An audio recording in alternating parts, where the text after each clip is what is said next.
Hi బంగారం, ఇన్స్టాగ్రామ్లో హోరెత్తిపోతున్న coconut pudding చేసుకుందాం పదండి. నేను ఫస్ట్ టైం చేయడం అండి, కానీ టేస్ట్ మాత్రం సూపర్ అనుకోండి. నేను 2 పెద్ద కొబ్బరి బొండాలు తీసుకున్నానండి.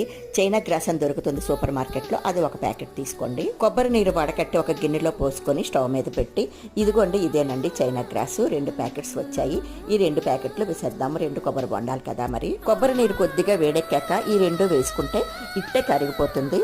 2 స్పూన్లు పంచదార వేసి పంచదార కరిగాక స్టవ్ ఆఫ్ చేసుకోండి. కొబ్బరి బొండాల్లో లేత కొబ్బరి వస్తుంది కదండి, అది సన్నటి ముక్కలుగా కట్ చేసుకోండి. ఒక బౌల్ తీసుకొని అందులో ఈ కొబ్బరి ముక్కలు వేసుకొని ఇందాక మనం రెడీ చేసుకున్న కొబ్బరి నీళ్లు అందులో పోసుకోవాలి. కొద్దిగా చల్లారాక అరగంట సేపు ఫ్రిడ్జ్ లో పెట్టుకుంటే అంతేనండి కోకోనట్ పుడ్డింగ్ రెడీ. టేస్ట్ మాత్రం నెక్స్ట్ లెవెల్ అనుకోండి. తాటి ముంజల్ని ఒక 2 గంటల సేపు తేనెలో ఊరబెట్టి తింటే ఎలా ఉంటుంది చెప్పండి, అంత టేస్టీగా ఉందండి. నిజంగా ట్రస్ట్ మీ పిల్లలు కూడా ఎంతో ఇష్టంగా తింటారు. సమ్మర్ కదా, చలవ కూడా చేస్తుంది.